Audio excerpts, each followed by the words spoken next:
आप देख रहे हैं मातृभूमि, मैं हूं आपके साथ शोभना यादव।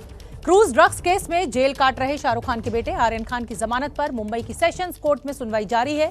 दिन में 12 बजे से ये सुनवाई चल रही है। दोपहर में लंच के लिए सुनवाई रुकी, इसके बाद सुनवाई फिर शुरू हुई। दोनों पक्षों से दलीलें दी जा रही हैं। एनसीबी की तरफ से दलील दी जा रही है। एएसजी अनिल सिंह का कहना है कि आर्यन को जमानत देना सही नहीं होगा, उस पर गैर जमानती धाराएं लगी हैं। इस मामले के इंटरनेशनल लिंक की जांच जरूरी है और आर्यन को जमानत मिलने से ये जांच प्रभावित होगी। अनिल सिंह का यह भी कहना है कि आर्यन और दूसरे आरोपी पहले से ड्रग्स लेते हैं और सबूतों के आधार पर ही सभी आरोपियों की गिरफ्तारी हुई है। शाहरुख खान के बेटे आर्यन खान की जमानत पर सुनवाई लगातार जारी है। आर्यन खान को जमानत देना सही नहीं होगा। एनसीबी के वकील अनिल सिंह का यह कहना है, यह दावा है कि जांच को प्रभावित किया जा सकता है आर्यन खान के द्वारा। कल बचाव पक्ष ने अपनी दलील रखी थी। सतीश मान शिंदे आर्यन खान के मामले को कोर्ट में पेश करा। उन्होंने अगर आर्यन खान को आज जमानत मिलती है तो शाम 5 बजे के पहले आर्थर रोड जेल के बाहर लगे इस बॉक्स के जमानत पत्र डालना जरूरी है, नहीं तो कल सुबह 5:30 बजे के बाद ही आर्यन खान जेल से बाहर निकल पाएंगे। और ये तभी होगा अगर आज उन्हें जमानत मिलती है, और जमानत नहीं मिलती है तो फिर उन्हें जेल में ही रहना होगा। हालांकि एनसीबी के दावों की कई जगह किरकिरी भी हो रही है, क्योंकि आर्यन खान के पास से ड्रग्स बरामद नहीं हुई हैं, वो नशे में नहीं पाए गए। ये दावा है एनसीबी का कि वो ड्रग्स लेने वाले थे। आर्थर रोड पर हमारे सहयोगी जितेंद्र मौजूद हैं और सेशंस कोर्ट पर मृत्युंजय मौजूद है। मृत्युंजय का मैं पहले रुख करूंगी। मृत्युंजय, इस समय क्या कुछ चल रहा है कोर्ट में? कल बचाव पक्ष की दलीलें पूरी हुई थी, आज एनसीबी की इस समय दलील चल रही है। जी बिल्कुल, देखिए जो एएसजी अनिल सिंह हैं एनसीबी की तरफ से वकील, उन्होंने अपना पक्ष रखा है और उन्होंने आपको बताया कि पुरजोर तरीके से जमानत अर्जी का विरोध किया है। 8 साइटेशन का जिक्र किया है, 8 अलग अलग जजमेंट्स पढ़े हैं, चाहे वो सुप्रीम कोर्ट के जजमेंट हो चाहे हाई कोर्ट के जजमेंट हो। उन्होंने बताया है कि किन किन परिस्थितियों में जमानत दिया जाना चाहिए या नहीं दिया जाना चाहिए। और जो स्थिति आर्यन खान केस की है, 8 जजमेंट पढ़कर उन्होंने बताया है कि अगर जमानत दिया जाता है तो ये केस हैम्पर कर सकता है, चूँकि ये जो पूरा केस है ये अंतर्राष्ट्रीय स्तर का केस है, इसके इंटरनेशनल लिंक मिले हुए हैं। साथ ही साथ एनसीबी ने मिनिस्ट्री ऑफ एक्सटर्नल अफेयर्स, विदेश मंत्रालय तक को ये पत्र लिखकर इसकी सूचना दी है और आगे की लिंक की जांच की जा रही है।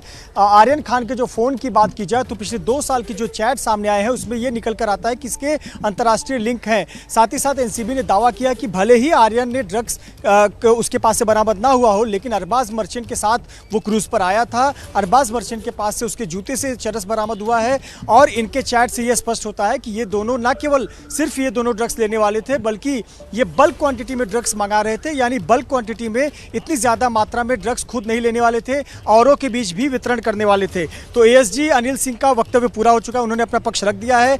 इस वक्त जो अमित देसाई हैं, अमित देसाई अपीयर कर रहे हैं आर्यन खान के लिए।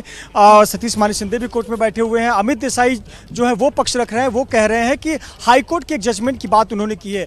उन्होंने कहा है कि कम उम्र का हवाला दिया है। उन्होंने बताया कि हम निश्चित तौर पर पूरे देश से ड्रग्स खत्म होना चाहिए और एनसीबी अच्छा काम कर रही है, लेकिन इसकी वजह से किसी बेगुनाह को उस सजा नहीं होनी चाहिए और उस पर कोई कार्रवाई नहीं होनी चाहिए। एक हाईकोर्ट के जजमेंट का एक हवाला देते हुए कहा कि कम उम्र को भी कंसीडर करना चाहिए। जाहिर सी बात है मृत्युंजय, हमने रिया चक्रवर्ती के मामले में भी देखा था, एक व्हाट्सएप चैट के आधार पर 2 महीने से ज्यादा वक्त तक रिया चक्रवर्ती को रखा गया था। नवाब मलिक के दामाद पर जिस तरह के आरोप लगे थे, आज उनको जमानत मिल गई है। तो कुल मिलाकर कहीं ना कहीं एनसीबी की जांच पर भी सवाल जरूर खड़े होते हैं।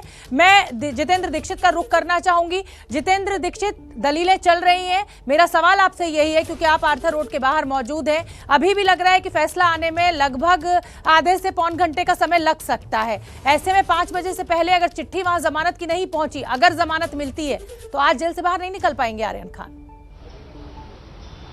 जी हाँ, बिल्कुल, मैं आर्थर रोड जेल के बाहर ही मौजूद हूँ और इसी जेल में आर्यन खान अपने बाकी के साथियों के साथ में कैद हैं, आइसोलेशन वार्ड में कैद हैं। आज उनकी कोविड की रिपोर्ट भी आई है और अब उन्हें दूसरे वार्ड में शिफ्ट किया जा सकता है। मुझे जहाँ तक लग रहा है, जिस तरह से अदालती प्रोसीडिंग आगे बढ़ रही है उसको देखते हुए मुझे लग रहा है कि आज की रात भी अगर उन्हें ज़मानत मिल भी जाती है तब भी आज की रात उन्हें इसी आर्थर रोड जेल में गुजारनी होगी। और इसके पीछे कारण है, ये एक बॉक्स लगा हुआ है जेल के मुख्य दरवाजे के ठीक बाहर, जामीन पत्र पेटी इस पर लिखा हुआ है।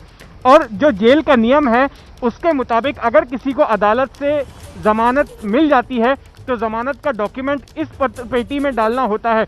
दिन में 3 बार ये पत्र पेटी खुलती है, एक बार सुबह 5:30 बजे, दूसरी बार दोपहर को 3:30 बजे और तीसरी बार शाम को 5 बजे। तो मुझे नहीं लगता है कि अगर जमानत हो भी जाती है तो 5 बजे तक कागजी कार्रवाई पूरी होने के बाद अदालत से सेशंस कोर्ट और आर्थर रोड की क्या दूरी होगी जितेंद्र? बॉक्स में डाल दिया जाएगा। सेशंस कोर्ट जहां सुनवाई चल रही है और आर्थर रोड में लगभग कितनी दूरी होगी? देखिए, ये 8 किलोमीटर का फासला है सेशंस कोर्ट जहां पर ये सुनवाई हो रही है और इस मध्य मुंबई के आर्थर रोड जेल के बीच में। लेकिन अगर आदेश आ जाता है, अब तक तो जिरह हो रही है, पहले जिरह खत्म होगी, उसके बाद अदालत अपना आदेश सुनाएगी।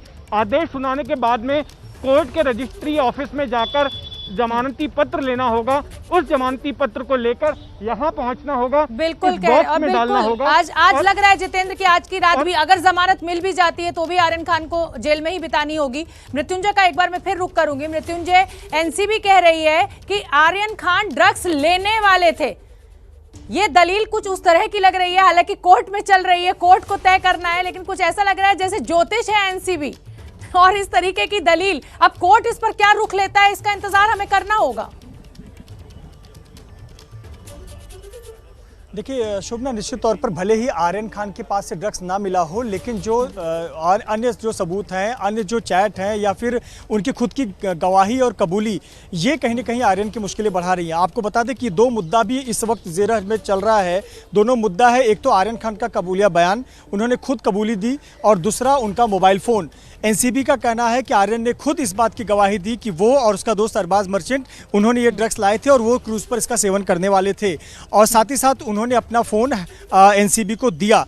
लेकिन अब यहाँ पर कोर्ट में चूंकि ये मामला चल रहा है, जमानत अर्जी की गई है, तो आर्यन के वकील का दावा है कि जो बयान लिया गया वो जबरन बयान लिया गया और वो बयान वापस लेते हैं। 7 तारीख के दिन ही वो बयान को रिट्रैक्ट कर रहे हैं, वापस ले रहे हैं आर्यन खान अपना बयान। और दूसरी बात, मोबाइल फ़ोन को सीज़ किया गया है, जबरन एनसीबी ने सीज़ किया गया है, स्वेच्छा से नहीं दिया गया है। तो ये दोनों ही पक्ष इस प्रकार की जिरह कर रहे हैं। हालांकि एनसीबी ने बहुत पुख्ता तरीके से ये मजबूती से रखा है कि आर्यन खान के केस को सिर्फ एक इंडिविजुअल के तौर पर ना देखा जाए, ये देखा जाए कि जो इसमें 15 से 20 लोग शामिल थे, ये पूरा एक ग्रुप था, एक समूह था, और इसके लिंक जो है कोर्ट न्याय करेगा। एनसीबी की दलीलों में अगर दम है और कुछ पुख्ता सबूत हैं तो कोर्ट उसी तरीके से फैसला लेगा।